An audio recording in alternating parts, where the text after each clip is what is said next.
नमस्कार, मैं हूं दीपाली राणा। आप देख रहे हैं मिड कैप मंत्रा। शुरुआत करेंगे इस वक्त की हेडलाइंस के साथ। नए साल के आखिर सेशन में बाजार में छाई सुस्ती। सेंसेक्स निफ्टी में मामूली तेजी के साथ कारोबार। दिग्गजों के मुकाबले मिड कैप्स में ज्यादा रौनक। निफ्टी में ऊपरी स्तरों से दबाव।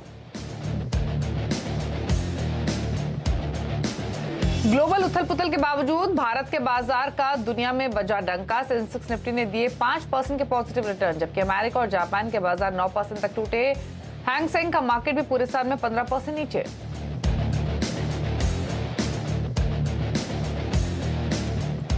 सरकारी बैंक और एनबीएफसी शेयरों में आज जबरदस्त जोश। आईओबी, बीओआई, यूनियन, यूको 5% तक ऊपर। श्रीराम ट्रांसपोर्ट, जीआईसी हाउसिंग, मनापुरम में भी 5% का उछाल।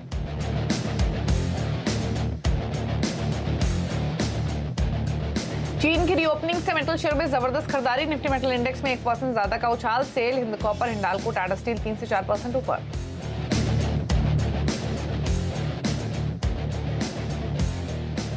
इलेक्ट्रॉनिक्स मैन्युफैक्चरिंग करने वाली कंपनी एलिन इलेक्ट्रॉनिक्स की खराब लिस्टिंग। 247 रुपए के इशू प्राइस के मुकाबले डिस्काउंट पर लिस्ट।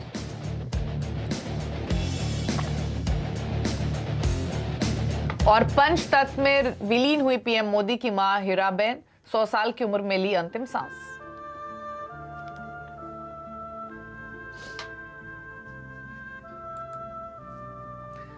आप देख रहे हैं मिड कैप मंत्रा और बाजार एक दायरे में कारोबार करते हुए दिखाई दे रहा है। हालांकि स्टॉक स्पेसिफिक एक्शन काफी प्रोमिनेंट है। आज के सेशन में कुछ पॉकेट्स काफी अच्छा परफॉर्म करते हुए आपको दिखाई देंगे। बाजार थोड़ी सुस्ती की चपेट में आते हुए दिन के ऊपरी स्तरों से थोड़ा हल्का हुआ। निफ्टी अब वापस से थोड़ा ऊपर नीचे के ट्रेड्स देखने को मिल रहे हैं। 18,200 को होल्ड कर रहा है, ये इंपॉर्टेंट है। वहीं अगर आप सेंसेक्स को देखेंगे तो यहाँ भी आपको मामूली बढ़त दिखाई देगी 100 अंकों के आसपास की। बैंक निफ्टी लाल निशान में है, लेकिन आउट परफॉर्मेंस दिख रही है मिड कैप्स में। पॉकेट्स देखेंगे तो आज जो कई सेक्टर स्पेसिफिक मूव्स देखने को मिल रहे हैं, लेकिन पहले संकेत देख लेते हैं इस वक्त के, और उसके बाद एक एक करके मार्केट की बड़ी बातें और तमाम एक्शन आपके सामने रखेंगे। स्ट्रैटेजीज को भी समझेंगे। क्यूज देख लेते हैं और एशियन मार्केट से शुरुआत कर लेते हैं। एशियन मार्केट्स आपको मिले जुले दिखाई देंगे। सिर्फ एक कॉस्पी 2% नीचे है, बाकी तमाम एशियाई बाजार हरे निशान में है, लेकिन बहुत ज्यादा तेजी नहीं है। निक्केई फ्लैट है, ग्रीन टेक्स दिखा रहा है। ऑल्दो हांगकांग के बाजार में 0.5% का मूव, शंघाई का बाजार भी 0.5% ऊपर कर रहा है कारोबार। तो ये फिलहाल ट्रेड्स आपको देखने को मिल रहे हैं। अमेरिका के फ्यूचर्स देखेंगे तो डाउ फ्यूचर्स 88 अंक नीचे है, नेस्डैक का फ्यूचर 53 अंक नीचे कर रहा है कारोबार। तो लाल निशान में अमेरिका के फ्यूचर्स हैं। तो कोई क्लियर इंडिकेशन है नहीं, वॉल्यूम्स कम है और इसीलिए हम मार्केट में भी उसी तरीके का ट्रेंड देख रहे हैं। लेकिन अब तक हुआ क्या है बाजार में, बाजार की बड़ी बातें आपके सामने लेकर आते हैं। तो मिले जुले ट्रेड्स आज देखने को मिल रहे हैं। निफ्टी 18,200 के ऊपर टिका हुआ है, तो एक रेंज में कारोबार हो रहा है with low volumes. Bank Nifty अब 80 अंक नीचे आ चुका है। बैंक में थोड़ा सा दबाव आपको दिखाई देगा आज के सेशन में, लेकिन मिड कैप्स में आउट परफॉर्मेंस दिख रही है। 0.5% से ज्यादा की मजबूती के साथ mid cap index almost 200 point ऊपर कर रहा है कारोबार। अगर सेक्टर्स देखेंगे तो खरीदारी दिखेगी मेटल्स में, IT, oil and gas, energy, यहाँ बाइंग है। प्रेशर दिखेगा आपको आज के सेशन में। फार्मा में थोड़ा प्रेशर है, एफएमसीजी में थोड़ा सा प्रेशर है। बैंक्स थोड़े से नीचे आपको दिखाई देंगे, लेकिन मिड कैप्स में ढेर सारी पॉकेट दिखेंगे। सरकारी बैंक हुए, फर्टिलाइजर स्टॉक्स हुए, साथ ही केमिकल स्टॉक्स, यहाँ खरीदारी है। तो ये कुछ और पॉकेट्स हैं जहां पर तेजी देखने को मिल रही है मिड कैप्स में। अब ट्रेडिंग के मौके कहां, इस पर करते हैं बातचीत। हमारे साथ अरिहंत कैपिटल के रत्नेश गोयल मौजूद हैं। रत्नेश नमस्कार, स्वागत है आपका। तो पहले तो इंडेक्स पर ही राय दीजिए, निफ्टी बैंक निफ्टी क्या व्यू रहेगा रिमेनिंग सेशन के लिए? नमस्ते दीपाली जी, सबसे पहले आपको और सीएनबीसी की पूरी टीम को नववर्ष की शुभकामनाएं और हमारे दर्शकों को भी। और उम्मीद करते हैं कि 2023 भी जिस तरह से इंडियन मार्केट ने आउट परफॉर्म करा है दूसरे कंपेरेटिव फॉरेन मार्केट के, ये उम्मीद रहती है कि एक सिलसिला बना रहे। 2023 में भी हमारे जो रिटेल निवेशक है अच्छा पैसा कमाए। बात करते हैं अब आज के सेशन की, तो निफ्टी का हम चार्ट देखते हैं। निफ्टी फ्यूचर का चार्ट अगर मैं देखूं तो डेली चार्ट में आज के सत्र में इसमें गैप अप ओपन हुआ जो, और इसको हम बोलते हैं अपवर्ड गैप एरिया। सेम की सेम ऐसा एक 11 तारीख के सेशन में ही बना था, एक अपवर्ड गैप एरिया बना था। तो एक गैप के सामने गैप बनी है, इसलिए आज के बाजार में थोड़ी सी हमको सुस्ती देखने को मिल रही है। और जो निफ्टी का 50 दिन का मूविंग एवरेज है उसको ठीक टच करा है आज बाजार ने, जिसके 4-5 दिन से इसके नीचे ट्रेड करा था और आज इसको ठीक टच कर दिया है।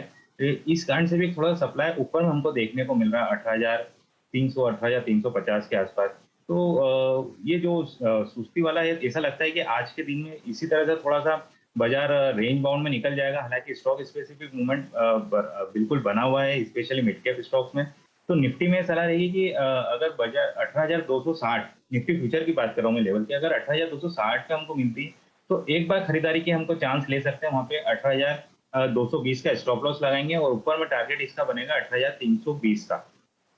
ये तो निफ्टी का रहा। अगर बैंक निफ्टी की बात करें तो बैंक निफ्टी का लीडरशिप अभी भी कंटिन्यू बना हुआ है, जिस तरह से पूरे हम कंटिन्यू देखते हुए आ रहे हैं। और कल के सत्र में भी हमने एक्सपायरी वाले सत्र में भी देखा था बैंक निफ्टी का आउट परफॉर्मेंस था। तो बैंक निफ्टी से अभी भी यही उम्मीद करी जाती है कि अगर लीडरशिप आएगी तो बैंक निफ्टी से ही आएगी। बैंक निफ्टी अगर फ्यूचर का मैं बात करूँ तो इसमें भी बाय ऑन डिप्स की मेरी खरीदारी की सलाह रहेगी। इसमें हमको 43,200 के लेवल के आसपास में अगर बैंक निफ्टी मिलती है तो मुझे ऐसा लगता है वहां पे एक बार खरीदी करनी चाहिए बाउंस बैक के लिए। वहां पे स्टॉप लॉस लगाएंगे हम 43,100 का, बहुत छोटा स्टॉप लॉस आएगा और ऊपर में वापस हम 43,400 450 का लेवल देख सकते हैं। तो मेरे हिसाब से बाय ऑन डिप्स के आज के लिए भी हम इस पे रणनीति पे कायम रह सकते हैं। ओके, चलिए, तो ये हैं स्ट्रैटेजीज आपके लिए निफ्टी बैंक निफ्टी पर, जहां पर ऑन डिप्स आप खरीद के चल सकते हैं। कुछ ट्रेड्स स्टॉक स्पेसिफिक जो निकाले हैं आपने? जी बिल्कुल। एक एनएमडीसी एक मुझे काफी अच्छा पैटर्न दिख रहा है। इसमें करेक्शन हुआ था। इसमें दिसंबर महीने में 15 तारीख से इसमें करेक्शन हुआ था। 126 से इसमें भी करेक्शन होता तो 113 तक आ गया था। 200 मूविंग एवरेज से थोड़ा सा पास आया था। काफी एकदम टच तो नहीं करा उसने, पर डेफिनेटली उसको थोड़ा टच उसके पास में आया है और वहां से फिर वापस से हमको खरीदारी देखने को मिल रही है। प्राइस के साथ साथ में इसमें एक खूबसूरती ये चार्ट में है कि इसमें आरएसआई भी इसको सपोर्ट कर रहा है। तो मेरे हिसाब से एक एनएमडीसी में ट्रेड ले सकते हैं। इसमें हम स्टॉप लॉस लगाएंगे 120 रुपए का। ऊपर में टारगेट इसका बनेगा पहला 127 रुपए का और 130 रुपए का। दूसरा एक खरीदारी का एक और मौका रहेगा जिसमें मैं कैन बैंक में देख रहा हूँ। कैनरा बैंक में मेरे हिसाब से एक अच्छा खरीदारी का मौका बनेगा। जैसा मैंने बोला कि लीडरशिप जो आएगी वो बैंक से आना चाहिए, तो इसलिए कैन बैंक मैंने निकाला बैंकिंग सेक्टर में से। इसमें खरीदारी का मौका बनेगा। इसका स्टॉप लॉस हम लगाएंगे 319 रुपए का और इसमें जो टारगेट बनता है वो 333 रुपए और फिर 338 रुपए। तो ये दो एक मौके मुझे ऐसा लगता है कि आज के सत्र के लिए तेजी के इसमें दे सकते हैं। ओके, चलिए, तो ये दो ट्रेड्स हैं आपके लिए। एनएमडीसी के फ्यूचर्स में खरीदारी की सलाह है। 127 130 के लक्ष्य के लिए स्टॉप लॉस आप 120 रुपए के आसपास मेंटेन कर सकते हैं। साथ ही कैनरा बैंक के फ्यूचर्स में खरीदिए 333 और साथ ही 338, ये दो लक्ष्य हैं। स्टॉप लॉस आपको 319 के लेवल्स पर रखना होगा। चलिए, मिड कैप्स का हाल लेकर आते हैं। इंडेक्स तो आपने देखा ही 200 अंकों से ज्यादा की बढ़त के साथ कारोबार कर रहा है।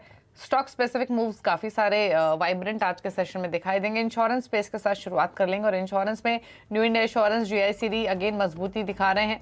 ये पॉकेट काफी फोकस में रही है पिछले 1.5 महीने में खास तौर से। एनबीएफसीज में भी तेजी, श्रीराम ट्रांसपोर्ट, जीआईसी हाउसिंग, मनापुरम फाइनेंस, एलएनटी फाइनेंस, यहाँ आपको 5% तक की तेजी देखने को मिलेगी। सरकारी बैंकों की रौनक बरकरार। Indian overseas bank, BOI, union bank, UCO bank तेजी के साथ कारोबार करते हुए 2 से 3% का अप मूव है। फर्टिलाइजर स्टॉक्स ये पॉकेट फोकस में रहेगी टिल बजट, और इसीलिए देखिए आप यहाँ पे कंसिस्टेंट हमने बाइंग देखी है। आरसीएफ, एनएफएल, जीएनएफसी, चंबल फर्टिलाइजर्स 2 से 4% की तेजी के साथ कारोबार करते हुए। आईटी में भी सेलेक्ट बाइंग है मिड कैप्स में। सास्किनटेक, एम्फोसिस, मास्टेक, बिरला सॉफ्ट, पर्सिस्टेंट 1% से लेकर 4% तक के मूव्स हैं। केमिकल स्टॉक्स, फिर चाहे वो एग्रो केमिकल हो या कमोडिटी केमिकल स्टॉक्स हो, तेजी है। सुमितोमो केमिकल 3% ऊपर, रैलीज इंडिया 5% ऊपर, शारदा क्रॉप केम में 2% का मूव है और गुजरात अल्कलीज 7% ऊपर कर रहा है ट्रेड। रियल्टी भी दिखाएंगे फटाफट से। ओबेरॉय रियल्टी, कोल्टे पाटिल, शोभा और प्रेस्टीज, यहाँ पर भी आपको 5% तक की तेजी देखने को मिल रही है। लेकिन आगे बढ़ेंगे, कुछ खबरों की ओर रुख कर लेते हैं। एनसीएलटी में कई कंपनियों को टैक्स के मोर्चे पर राहत मिली है। क्या है पूरी खबर, बताने के लिए आलोक प्रियदर्शी हमारे साथ मौजूद। तो आलोक, बताइए किस तरीके की राहत मिली है टैक्स फ्रंट पर? ये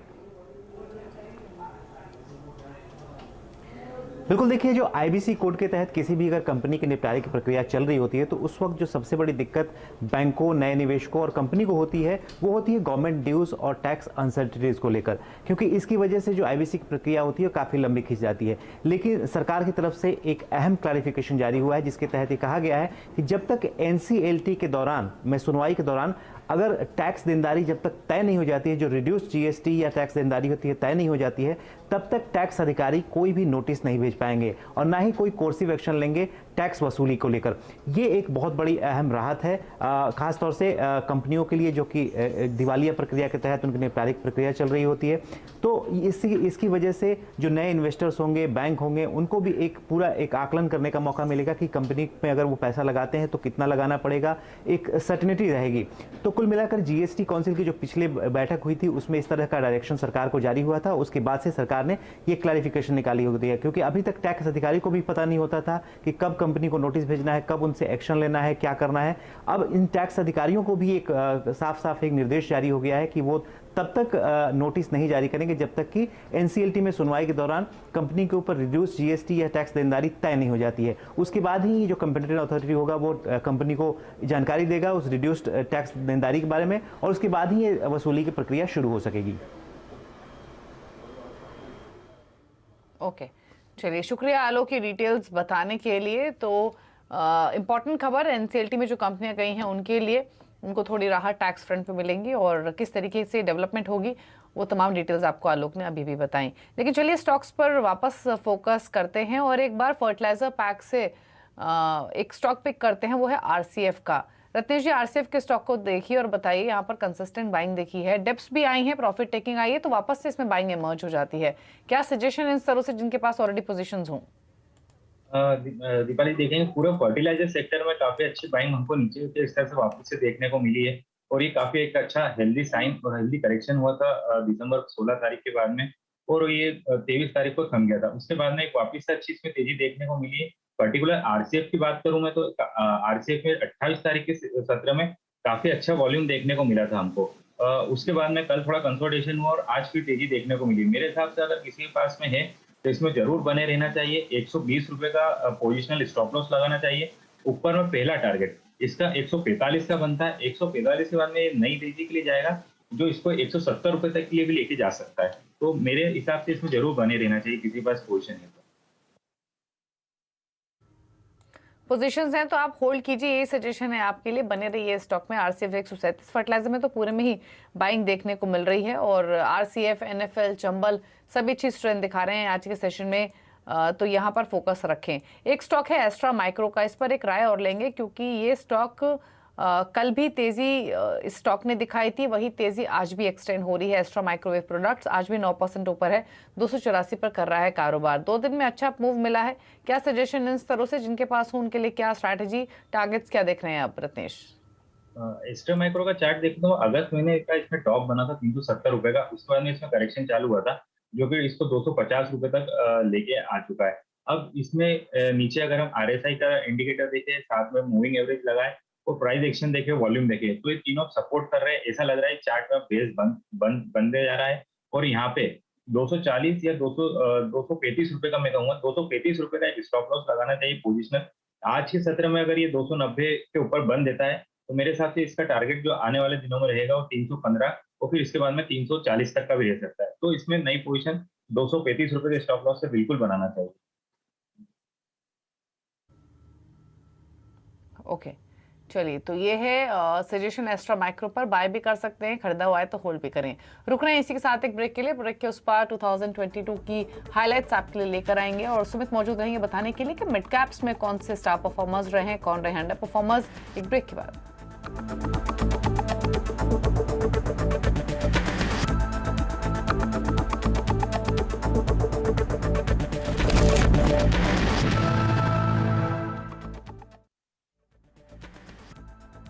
Mongia Steel presents Majboot Stocks of the Day.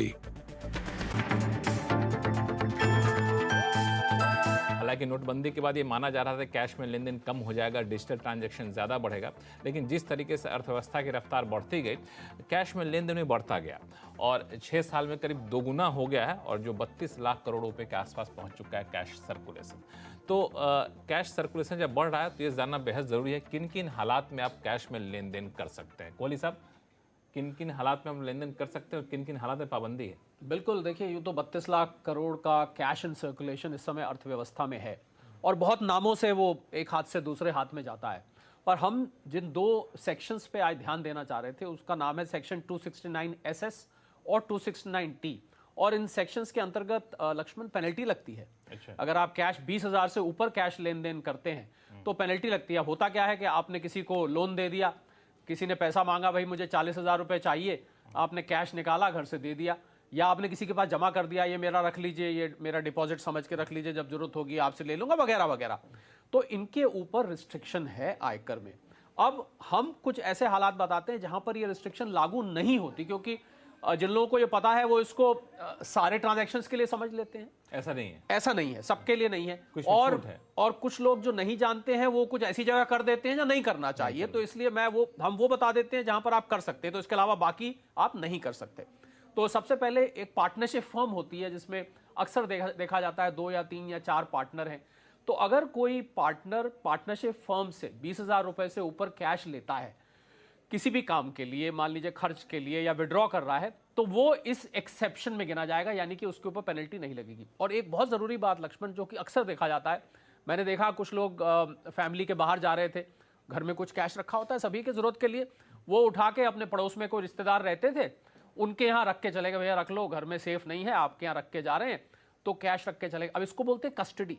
तो अगर आप किसी की कस्टडी में, रिश्तेदार की कस्टडी में कैश रख के जा रहे हैं, तो यहां पर ये 269 SS और T की पेनल्टी नहीं लगेगी। इन दोनों हालात में आपको चिंता करने की जरूरत है। बिल्कुल, इन दोनों हालात में चिंता करने की लेकिन आपने जब रिश्तेदार की बात की तो मुझे ध्यान आया कि कई बार रिश्तेदार में लोग आपस में भी कैश लेन देन करते हैं, बेटा ने दे दिया, दामाद ने दे दिया, बेटी ने दे दिया, या फिर उनको दे दिया पिताजी ने। तो इस तरह कैश लेन देन पर भी क्या पाबंदी है कि नहीं? जी हाँ लक्ष्मण, कुछ कोर्ट की रूलिंग्स आई हैं जिसके अंतर्गत ये एक्सेप्शन सामने आती हैं, और सबसे जो मशहूर और सबसे आम होने वाला जो लेन देन होता है वो होता है पति पत्नी के बीच में। अब पत्नी साहिबा ने मांगा या पति ने कुछ मांगा, तो उन्होंने अपना कैश निकाला जेब से और दे दिया 50,000 60,000, तो पति पत्नी की बात है, तो वहां पर ये नियम अप्लाई। वहां मान लीजिए पति कहने लगे पत्नी से लक्ष्मण कि भाई 269 SS में पेनल्टी लग जाएगी, हम तो आपको नहीं देते, तो घर में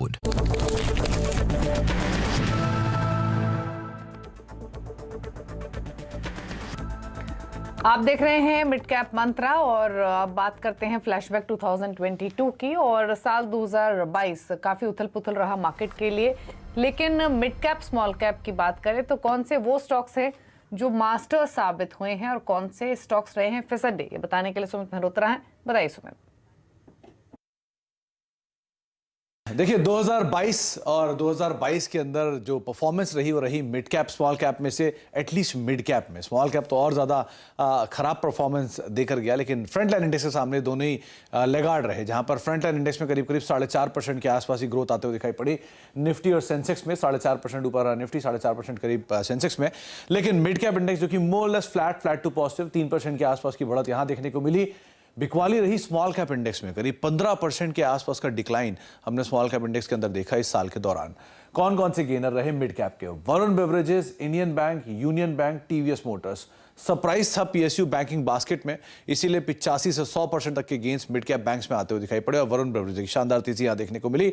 इसके अलावा इंडियन होटल्स एक बढ़िया तेजी में रहा, 74% की। पीएसयू बैंक्स की तेजी और प्राइवेट बैंक्स की तेजी जारी रही। Bank of India, federal bank, Canara bank, तो एक 8 टॉप गेनर्स में से करीब 7 तो आपको सिर्फ बैंक ही दिखाई पड़ेंगे। इसके अलावा जो लूजर्स रहे उसमें सबसे ऊपर नाम रहेगा टाटा टेली का, पिछले साल का आउट परफॉर्मर, इस बार बिकवाली में। पीबी फिनटेक ये लगातार प्रेशर में रहा, करीब 50% वैल्यू इरोड करी। वोडाफोन आइडिया 50% वैल्यू इरोजन, और आईएक्स, ये कुछ ऐसे नाम हैं जो एक समय पे बड़ी तेजी या फिर बड़े न्यूज फ्लोज के बीच में रहते हैं।